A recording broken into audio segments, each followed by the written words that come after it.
Welcome to the very first episode of Return to the North podcast. I'm Amanda Neely, founder of Still Grounded Labs, and I created Return to the North because so many of us have become incredibly good at one thing. We keep going. We get up, we take care of people, we answer the emails, we make the decisions, remember the appointments, we manage the schedules, we solve the problems, we show up at work, we show up at home. And sometimes we get so good at functioning that we forget to ask ourselves one really simple question: where am I right now? Not geographically, not what meeting am I supposed to be in, or not what do I need to get done today. I mean, where am I internally? How am I actually doing? What is happening in my body? What is happening emotionally? And how much capacity do I really have left today? And what do I need? That question is really at the heart of Return to North because I don't believe we need to spend our entire lives feeling calm. I don't think that's realistic. Life happens. There are stressful seasons in our lives and there are difficult conversations that need to happen. There are kids who need us, parents who need us, workplaces that need us, deadlines, hormonal changes, grief, relationships, leaderships, unexpected phone calls, and days where absolutely everything seems to happen before 10 a.m. in the morning. And the goal isn't to stay perfectly calm through all of this. It's having the capacity to deal with each of these things and take them one moment at a time. And the goal is to know where we are so we can figure out what we need next. That is what I want this podcast to be about. Not escaping your life, not becoming some perfectly zen version of yourself, and not adding another 20 things you need to do on your wellness checklist, but learning how to notice yourself inside the life that you're already living and slowly learning how to find your way back to steady and what you need. Why I created Return to the North. I want to tell you a little bit about where this idea came from. For much of my life, I've been the capable one. I think the person who figures things out, the person who keeps going. And I've always been someone who likes goals, challenges, and doing hard things. I've been an educator, I've been a school leader, I've raised children, and I've trained for endurance events. I've gone through difficult seasons personally and professionally.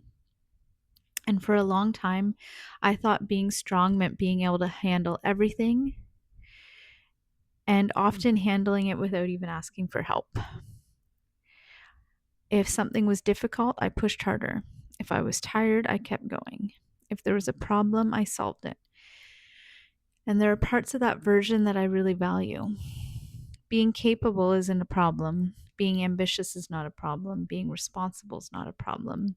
Being someone people can rely on in itself is not a problem.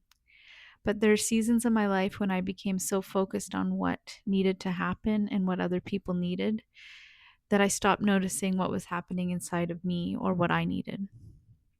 I would keep going and going and going, and I wouldn't stop to ask myself, Amanda, what do you need? Where are you right now? Until eventually my body or my emotions answered the question for me. Sometimes that looked like exhaustion. Sometimes it looked like irritability. Sometimes it looked like anxiety. Often I would come home after holding everything together all day and realize I had absolutely nothing left. And sometimes it looked like reaching a level of depletion where resting for one evening wasn't even going to fix it. I had missed all the smaller signals along the way. That's something I wrote about in my upcoming book, Return to North. And it's that my body had a voice, and when I ignored it long enough, it eventually spoke even louder. The lesson wasn't that I needed to stop being strong. It was the strength also had to include listening, and that became one of the seeds for Return to North. The compass. I started thinking about our internal state as a compass. I imagine a compass in front of you, and at the top is north. North is where you feel relatively steady. You don't have to be joyful. You don't have to be stress free. You don't have to have everything figured out. North simply means you have enough capacity to respond rather than to react. You can think, you can make decisions, you can connect. You feel reasonably grounded inside yourself. But none of us stay north all day. Sometimes we move to the east. East is that activated place where your brain is busy. You might feel anxious, restless, overstimulated. You might notice your shoulders climbing towards your ears. You might find you're moving through 12 different problems at once. You might find yourself checking your phone constantly or feeling like you need to hurry even when nobody's really rushing you. Maybe you're lying in bed, but your brain is holding a meeting in your head and you're thinking about all the things that you need to do tomorrow. That's east. Other times we move to the south. South is where our feelings get a little bit big. We can feel anger, frustration, fear, sadness, overwhelm. Maybe something happens and suddenly we feel tears right behind your eyes. Maybe you snap at someone you love and immediately think, ooh, that was bigger than the situation. Maybe you feel like you're about to lose it. That's south. And then there's west. West is depletion, flat, drained, disconnected. You might not feel particularly anxious anymore because you don't have the energy. It might feel like, I don't care. You might find yourself staring at your phone without even really taking anything in. You might think, I don't want anyone to ask for me for one more thing. And you can still be functioning in the West. And I think that's the important distinction because some incredibly women live in the West for a very long time while everybody around them thinks they're doing just fine because they're still working, still parenting, still helping, still organizing, still smiling, but internally there's not much left. And here's the most important thing about this compass: none of these directions are bad. East isn't failure, south isn't failure, and west isn't failure. They're information and they're clues that we need to listen to. Your compass is simply helping you notice what is happening. The question isn't, well, how do I get to the north or how do I stay in the north? This is where I want Return to North to be a little different from some of the wellness messaging we hear. If you're in the south and you're feeling some of those big feelings, I don't want your immediate reaction to be, oh no, I need to calm down or I need to get out of this. Or if you're in the west, I don't want you to think, oh, I need to be more productive.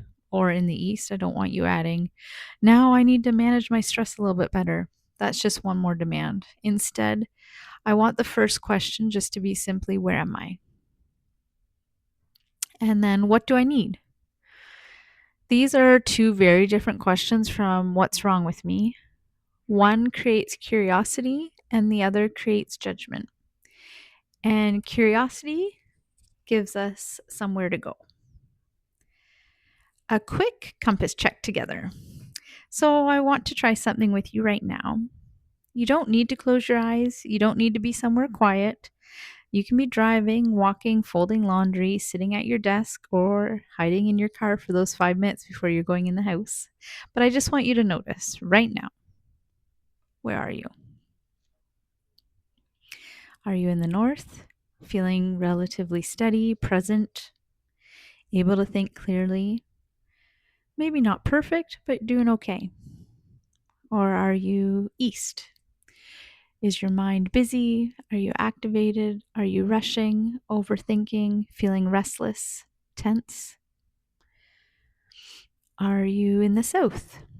Are you feeling close to big emotions? Are you feeling frustrated, overwhelmed, reactive, sad, angry, just on edge?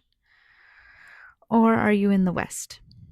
Are you feeling tired, flat, disconnected, running on fumes, wanting everyone and everything to stop asking things of you? Don't try to fix it, just notice. And now ask, what do I need? I think this is a missing thing. We often go through our day without taking a moment to think, what do I need? Because there's so many other people needing things of us. But maybe you need movement. Maybe you need quiet. Maybe you need to eat something. Maybe you need water. Maybe you need to step outside. Maybe you need 3 minutes without someone talking to you. Maybe you need connection. Maybe you need to cry. Maybe you need to say no to something. Maybe you need some sleep. Maybe you need help. Or maybe you're actually north right now and what you need is just to enjoy it. Notice that too. Because we're often good at noticing when things are wrong, and we're really terrible at noticing when we're actually just doing okay. Why this matters. This sounds almost ridiculously simple, and I get that if you're thinking that, and maybe you're already doing that, and this is amazing for you. Share this with other people. If you're like, yeah, I knew this, I got this, then let's talk about it a little bit more to others. So, where am I and what do I need? It does seem simple, but simple doesn't mean insignificant. When we're under pressure, our nervous systems change how we experience the world. We become more reactive, our attention narrows, our body prepares for action, and sometimes we just try to solve the entire thing with our thinking. We tell ourselves, just calm down, stop worrying, don't be irritated. You shouldn't feel like this. But our nervous system doesn't always respond to the things that our mind is telling it. Sometimes we need to just work through our body. We need some breathing, movement, rest, connection, a change in our environment. Even a short pause can interrupt the momentum of stress and give us enough space to choose what happens next. That's one of the reasons I created the Steady Shift app as well, because I don't think most of us need another 30-minute wellness commitment when we're already super busy and overloaded on a Tuesday. Sometimes we just might need a moment to remember to take a deep breath and change the direction we're heading. Not magically return us to north, but change that direction. And that's really important. Returning, not arriving. That's another idea I want to establish right here in episode 1. North is not a destination. You're not supposed to reach north someday and live there permanently. Imagine trying to drive somewhere with a compass that would never move. Wouldn't be very useful. A compass works because it's constantly helping you orientate. Life changes, we move, things happen, and then we orientate again. I think well-being works the same way. We drift, we notice, we adjust, we reflect, we return, and then eventually we drift again. And that's not failure. That's just being human. The skill isn't staying regulated forever. The skill is becoming better at recognizing I've moved and knowing how to begin finding your way back. Maybe 10 years ago, you lived in the East for weeks without realizing it. Now you notice it after 3 days. Eventually, maybe you notice it after 3 hours. And sometimes you notice it right in that moment, and that's progress, not perfection, just awareness. Something to try this week. So here's what I'd love for you to experiment with before the next episode. Just 3 times during the day, ask yourself, where am I right now and what do I need? That's it. Maybe once in the morning, maybe around the middle of your day, and maybe once in the evening before bed. Just take those moments for yourself to just check in with yourself and see what you need. You don't even have to do anything about the answer at first, just noticing your pattern. You may realize you stayed east all day and then crashed right into the west at night. Maybe you arrive home in the south because you've used every ounce of your patience you had at work today. And maybe Sundays feel completely different than Mondays. Maybe certain people, environments, and expectations or times of day move your compass consistently. And that's just valuable information to have. Because you can't respond to something you haven't noticed. and awareness comes first. So, also, if you'd like, this week, just take the free compass check. If you're listening to this and you're thinking, okay, but I'm not actually sure where I am, I've kind of forgot what's north, east, west, and that's okay. This is something we're going to work on together, but I've got, it's called the Return to North Compass Check. It's completely free. It just takes a couple of minutes and it helps identify where you might be on the compass right now. Are you north, east, south, or west? At the end, you can leave your email and I'll send you results along with some guidance to help you understand what your compass may be telling you and what you might need next. You can find the free compass check just through Googling Still Grounded Labs. I'll also put the link here in the show notes so you don't have to remember anything while you're listening, and just take the check. Answer it based on how you're actually feeling in the moment, not how you think you should be feeling. And when you get your result, don't judge it, just get curious, because wherever you are today is simply information, and it isn't where you have to stay. Before we finish, I just want to leave you with this. You can be capable and tired. You can be grateful and overwhelmed. You can love your family and still need space from them. You can love your work and still be depleted by it. You can be strong and need rest. Two things can be true at the same time. And you don't have to wait until everything falls apart before you're allowed to check in with yourself. You don't need permission to notice what you need. And you don't need to escape your life to find your way back to yourself. Sometimes the journey back begins with one quiet question: where am I right now? And then another: what do I need? Thank you for joining me for the very first episode of Return to North podcast. I really, really genuinely appreciate it. And if it's been helpful, please share with other people. And if there's something that you'd like to hear about, please send me an email at info@stillgroundedlabs.com. If there's something in this episode that made you think of another woman who's carrying a lot right now, send it to her as well. And don't forget to take your Return to North compass check. I'll meet you back here next time. Until then, keep noticing your compass. You don't have to know the whole way. You just need to know where you are to begin finding your way back to North. Sending gratitude and love your way, Amanda. Thank you. Thank you to my sister, it was her idea for this podcast. I had been writing some newsletters, and she's, as a busy mom of two young kids who works and is just amazing, doing all the things and being so wonderful and amazing to everyone. She said, I don't have time to read your newsletters, but I would listen to your podcast.